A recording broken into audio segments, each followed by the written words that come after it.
Portugal might not be for everybody. Obviously. Belgium might fit you better, or the Netherlands, or the UK, or whatever. But the fact of the matter is that he starts listing all the European cities. I'm like, okay, wherever that may be, you'll find it. You don't have to list all the European countries. Welcome back. Hello, everybody. 22 years of marriage, we were requested to come on and share. We are not marriage therapists. This is just a snapshot of what has worked for us and our history, because we are, I consider, a pretty happily married couple. We have been in the trenches and dealt with many different nuances, as most relationships. Mm-hmm. But I did a poll, and I have compiled 14 questions to answer and to share with my husband. D. Yes. Okay. So this question is, living abroad. How it has been living abroad. The dynamic with our kids and our grandkids, why we moved, all that. It's just now just me and her. So we have to agree with each other somehow, some way. But we have to work with each other. We always being have overseas. To work with each other. I'm saying we're not around family and stuff. Like, we haven't been around family the first part of our marriage. So it's just depending on one another. It is good in that aspect that you get closer to each other, I feel like. But also being far away from our kids is not good in some aspects.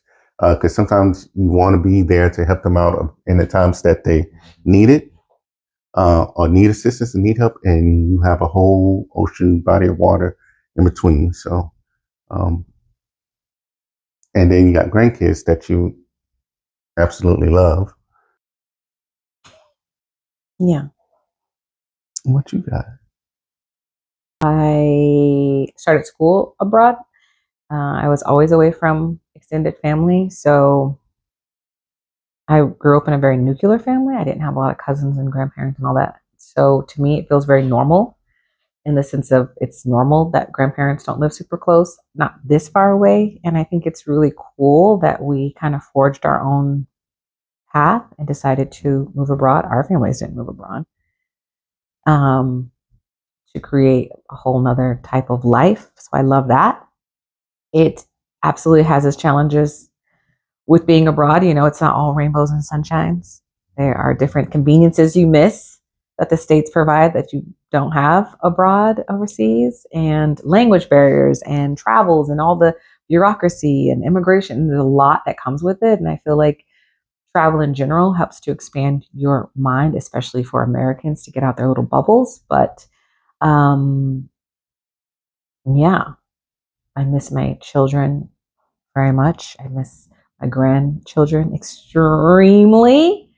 And you think, because initially when we decided we were going to move abroad, I was like, every year we're coming back, once a year. I think it was 3 years in before we went back, just because of different dynamics. It's just, life starts and you're like, wait, it's another year. Wait, okay, well, we're from the US. And so there's a lot going on in the US, especially now. And so, it's just, but we did make it back. Was it last year?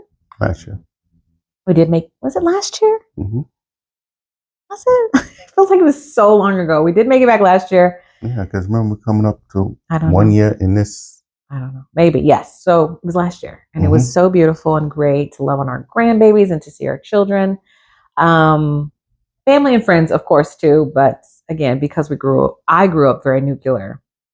That's my main. But yeah, there's pros and cons, right? Duality in all things. But I knew I didn't want to stay in the US. So there's more pros than cons for myself. Better quality of life in many different arenas, in my opinion. But yes, ideally, all my loved ones will all move abroad.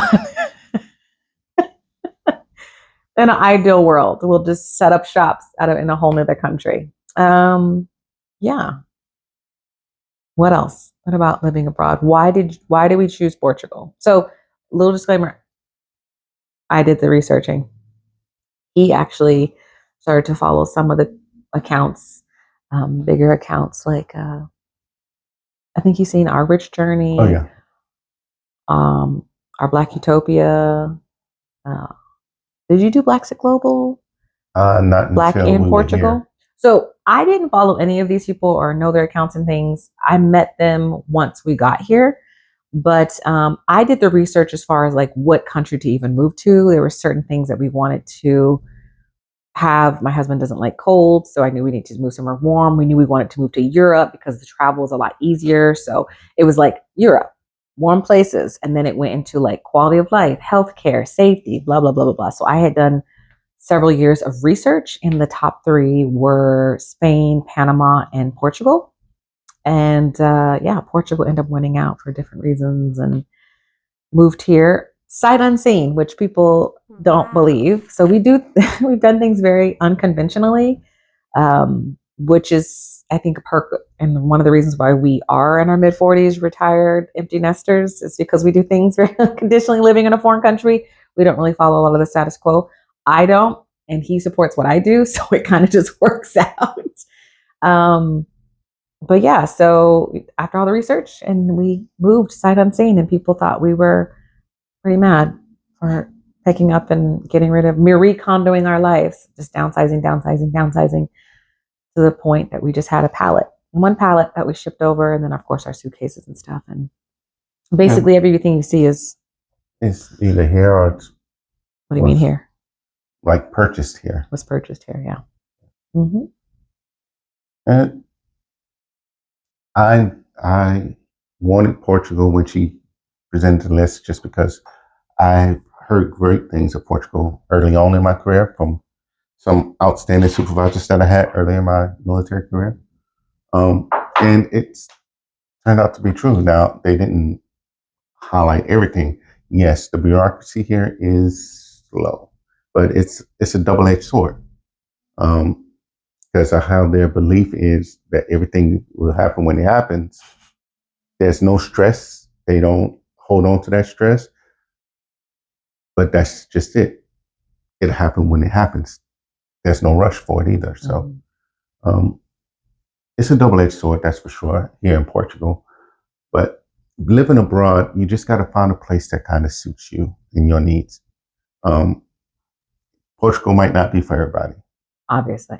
Um, Belgium might fit you better, or the Netherlands, or the UK, or whatever. But the fact of the matter is that he starts listing all the European cities. I'm like, okay, wherever that may be, you'll find it. You don't have to list all the European countries. It's just the fact of the matter of being able to open your eyes to see something different. What I think. Being open. Yeah.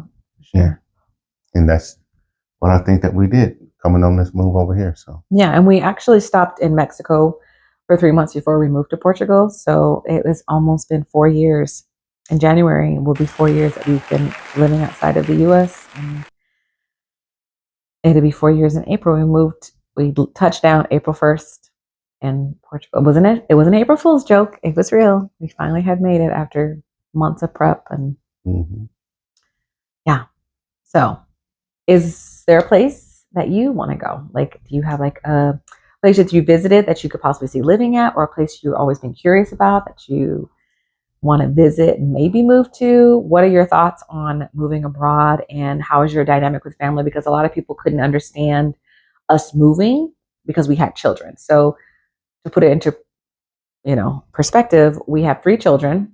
Our youngest at the time was 17, and our older 2 were already married.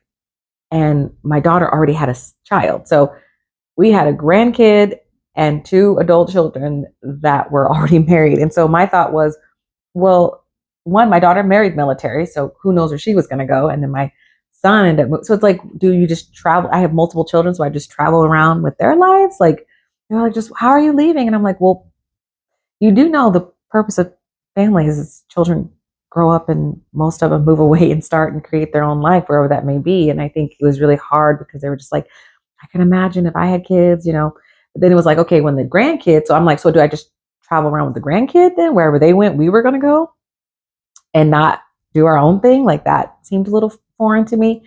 If that's your jam, then great. But what if our other kids have kids? Then we leave them, or what do we do? At some point, do you start living your life for you and your spouse, or do you just follow your children around once they're there? And so, whatever that is for you, but for us, it was like, well, we've raised our children, and wherever they go, and then we can always visit them. And I always tell them, I'm like, well, there's planes, trains, and automobiles, and obviously technology. We can see them on the screen, and is it the same? Of course not, but we can be pen pals. We can watch, and then we can visit in person when the time comes. So, yes, challenging, of course, but don't let that stop you from living your life for you and your partner, because at the end of the day, that's who you signed up to do life with. Yeah, true enough. And the question is, would you be willing to move sight unseen to a country like we did? I mean, we signed a lease agreement and everything else before even setting foot in Portugal for the quote unquote visiting tour to see what it looked like. It wasn't a visiting tour. We were moving No, here. that's what I'm saying. A lot of people do a visiting tour to see their country. No, are you willing to just make that move without ever stepping foot in that country? And just move your spouse, your family for the foreseeable future in that place. Yeah, a lot of people were like, well, what if you don't like it? And I was like, the whole country? Like, that's pretty extreme. But the same way we got in is the same way we get out. And this is just to encourage you that you can create the life you want on your own terms. And whether you can or you can't, you're right. Like, our perception is our reality. And we very much believe, like, sometimes you just have to do it, right? I think, one of my favorite phrases is being brave with your one and only life, and never let fear decide your fate. So take a chance, try it, see it, do it. I mean, not a tree. You can move. If it doesn't work, if it doesn't fit, try something else. Yeah, I mean, it's just a matter of I'm just relating it to when I coach people or coaching through stuff. You don't know what you like and don't like till you try it. Mm-hmm.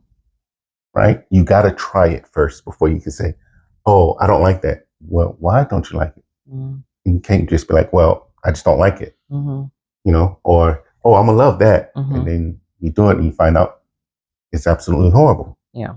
So give it a try. Be open to giving it a try. Figure out what you like and what you don't like. So far as different countries, different mindsets, different. Yeah. Question the status quo. Question your beliefs. Get curious about this life, right? It's a great big life. And it goes by quick. You agree? Yeah, I definitely agree. All right. So share in the comments, and we'll see you for the next episode. Till next time.